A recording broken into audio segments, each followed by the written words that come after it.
ओम श्री परमात्मने नमः। कठोपनिषद भाग 9। अगले मंत्र में अव्यक्त शब्द भगवान की उस त्रिगुणमयी दैवी माया शक्ति के लिए प्रयुक्त हुआ है जो गीता में दुरत्यय यानी अति दुस्तर बताई गई है तथा जिससे मोहित हुए जीव भगवान को नहीं जानते।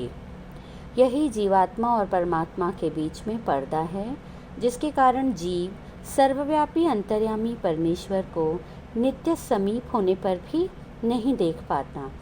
इसे इस प्रकरण में जीव से भी बलवान बताने का यह भाव है कि जीव अपनी शक्ति से इस माया को नहीं हटा सकता। भगवान की शरण ग्रहण करने पर भगवान की दया के बल से ही वह इस माया से पार हो सकता है। यहाँ अव्यक्त शब्द से सांख्य मतावलंबियों का प्रधान तत्व नहीं ग्रहण करना चाहिए, क्योंकि उनके मत में प्रधान स्वतंत्र है, वह आत्मा से पर नहीं है तथा आत्मा को भोग और मुक्ति दोनों वस्तुएं देकर उसका प्रयोजन सिद्ध करने वाला है। परंतु उपनिषद और गीता में इस अव्यक्त प्रकृति को कहीं भी मुक्ति देने में समर्थ नहीं माना है। अतः इस मंत्र का तात्पर्य यह है कि इंद्रियां, मन और बुद्धि इन सब पर आत्मा का अधिकार है। अतः यह स्वयं उनको वश में करके भगवान की ओर बढ़ सकता है। परंतु इस आत्मा से भी बलवान एक और तत्व है जिसका नाम अव्यक्त है। कोई उसे प्रकृति और कोई माया भी कहते हैं। इसी से सब जीव समुदाय मोहित होकर उसके वश में हो रहा है। इसको हटाना जीव के अधिकार की बात नहीं है। अतः इससे भी बलवान जो इसके स्वामी परम पुरुष परमेश्वर हैं, जो बल, क्रिया और ज्ञान आदि सभी शक्तियों की अंतिम अवधि और परम आधार हैं, उन्हीं की शरण लेनी चाहिए। जब वे दया करके इस माया रूप पर्दे को स्वयं हटा लेंगे, तब उसी क्षण वहीं भगवान की प्राप्ति हो जाएगी, क्योंकि वे तो सदा से ही सर्वत्र विद्यमान हैं। यही भाव अगले मंत्र में भी स्पष्ट करते हैं कि ये परब्रह्म पुरुषोत्तम भगवान सबके अंतर्यामी हैं। अतः सब प्राणियों के हृदय में विराजमान हैं, परंतु अपनी माया के पर्दे में छिपे हुए हैं। इस कारण उनके जानने में नहीं आते। जिन्होंने भगवान का आश्रय लेकर अपनी बुद्धि को तीक्ष्ण बना लिया है, वे सूक्ष्मदर्शी ही भगवान की दया से सूक्ष्म बुद्धि के द्वारा उन्हें देख पाते हैं।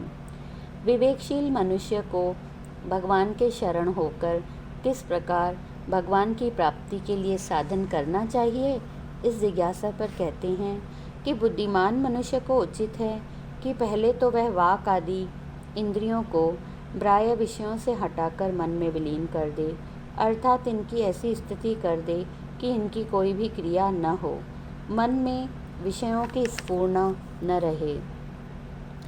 जब यह साधन भली भांति होने लगे, तब मन को ज्ञान स्वरूप बुद्धि में विलीन कर दे, अर्थात एकमात्र विज्ञान स्वरूप निश्चयात्मिका बुद्धि की वृत्ति के सिवा मन की कोई भिन्न सत्ता ही न रहे। किसी प्रकार का अन्य कोई भी चिंतन बाकी न रहे। जब यहाँ तक दृढ़ अभ्यास हो जाए, तदनंतर उस ज्ञान स्वरूपा बुद्धि को भी जीवात्मा के शुद्ध स्वरूप में विलीन कर दे, अर्थात ऐसी स्थिति में स्थित हो जाए जहाँ एकमात्र आत्म तत्व के सिवा अपने से भिन्न किसी भी वस्तु की सत्ता या स्मृति नहीं रह जाती। इसके पश्चात अपने आप को भी पूर्व निश्चय के अनुसार शांत आत्मा रूप परब्रह्म पुरुषोत्तम में विलीन कर दे। इस प्रकार परमात्मा के स्वरूप का वर्णन करके तथा उसकी प्राप्ति का महत्व और साधन बतलाकर अब श्रुति मनुष्यों को सावधान करती हुई कहती है, हे मनुष्यों, तुम जन्म जन्मांतर से अज्ञान निद्रा में सो रहे हो। अब तुम्हें परमात्मा की दया से यह दुर्लभ मनुष्य शरीर मिला है। इसे पाकर अब एक क्षण भी प्रमाद में मत खो, शीघ्र सावधान हो जाओ। श्रेष्ठ महापुरुषों के पास जाकर उनके उपदेश द्वारा अपने कल्याण का मार्ग और परमात्मा का रहस्य समझ लो। परमात्मा का तत्व बड़ा गहन है।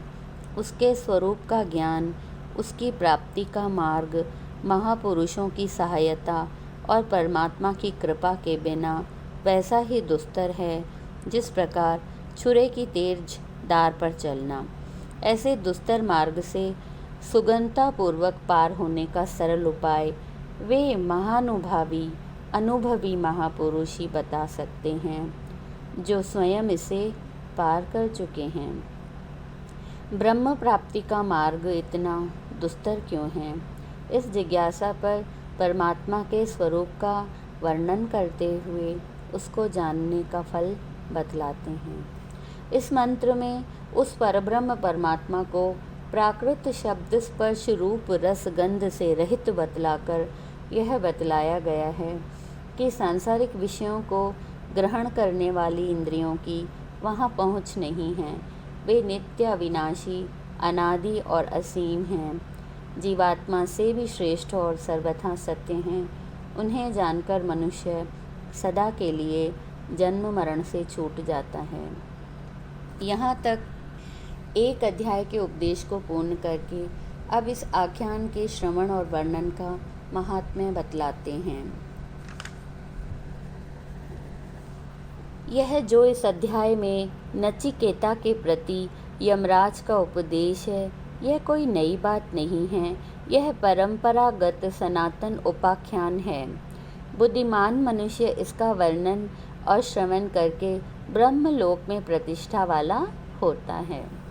जो मनुष्य विशुद्ध होकर सावधानी से इस परम रहस्यमय प्रसंग को तत्व विवेचन पूर्वक भगवत प्रेमी शुद्ध बुद्धि ब्राह्मणों की सभा में सुनाता है अथवा श्राद्ध काल में भोजन करने वाले ब्राह्मणों को सुनाता है, उसका वह वर्णन रूप कर्म अनंत फल देने वाला होता है और अनंत होने में समर्थ होता है। दोबारा कहकर इस सिद्धांत की निश्चितता और अध्याय की समाप्ति का लक्ष्य कराया गया है। तृतीय वल्ली समाप्त, प्रथम अध्याय समाप्त। ओम। द्वितीय अध्याय प्रथम वल्ली। तृतीय वल्ली में यह दिखाया गया कि वे परब्रह्म परमेश्वर संपूर्ण प्राणियों में वर्तमान हैं, परंतु सबको दिखते नहीं हैं। कोई विरला ही उन्हें सूक्ष्म बुद्धि के द्वारा देख सकता है। इस पर यह प्रश्न होता है कि जब वे ब्रह्म अपने ही हृदय में स्थित हैं, तब उन्हें सभी लोग अपनी बुद्धि रूपी नेत्रों द्वारा क्यों नहीं देख लेते? कोई विरला ही क्यों देखता है? इस पर कहते हैं, शब्द स्पर्श रूप रस गंध इंद्रियों के ये सभी स्थूल विषय बाहर हैं। इसका यथार्थ ज्ञान कराने के लिए इंद्रियों की रचना हुई है, क्योंकि इनका ज्ञान हुए बिना न तो मनुष्य किसी विषय के स्वरूप को और गुण को ही जान सकता है और न उसका यथा योग्य त्याग एवं ग्रहण करके भगवान के इंद्रिय निर्माण के उद्देश्य को सिद्ध करने के लिए उनके द्वारा नवीन शुभ कर्मों का संपादन ही कर सकता है। इंद्रिय निर्माण भी इसीलिए है कि मनुष्य इंद्रियों के द्वारा स्वास्थ्यकर सुबुद्धिदायक विशुद्ध विषयों का ग्रहण करके सुखमय जीवन बिताते हुए परमात्मा की ओर अग्रसर हो। इसलिए स्वयंभू भगवान ने इंद्रियों का मुख बाहर की ओर बनाया, परंतु विवेक के अभाव से अधिकांश मनुष्य इस बात को नहीं जानते और विषय आसक्तिवश उन्मत्त की भांति आपात रमणीय परिणाम में भगवान से हटाकर दुख और शोकमय नरकों में पहुंचाने वाले अशुद्ध विषय भोगों में ही रचे पचे रहते हैं। वे भीतर अंतर्यामी परमात्मा की ओर देखते ही नहीं। कोई विरला ही बुद्धिमान मनुष्य ऐसा होता है जो सत्संग, स्वाध्याय तथा भगवत कृपा से अशुद्ध विषय भोगों की परिणाम दुखता को जानकर अमृत स्वरूप परमात्मा को प्राप्त करने की इच्छा से इंद्रियों को बाह्य विषयों से लौटाकर उन्हें भगवत संबंधी विषयों में लगाकर अंतरात्मा को अंतर्यामी परमात्मा को देखता है। जो बाह्य पदार्थों की चमक दमक और आपात रमणीयता को देखकर उनमें आसक्त हुए रहते हैं और उनके पाने और भोगने में ही दुर्लभ एवं अमूल्य मनुष्य जीवन को खो देते हैं, वे मूर्ख हैं। निश्चय ही वे सर्वकाल व्यापी मृत्यु के पाश में बंध जाते हैं, दीर्घ काल तक नाना प्रकार की योनियों में जन्म धारण करके बार बार जन्मते मरते रहते हैं। परंतु जो बुद्धिमान हैं वे इस विषय पर कैसा विचार करते हैं, जानने के लिए सुनिए अगले भाग में। ओम शांति शांति शांति।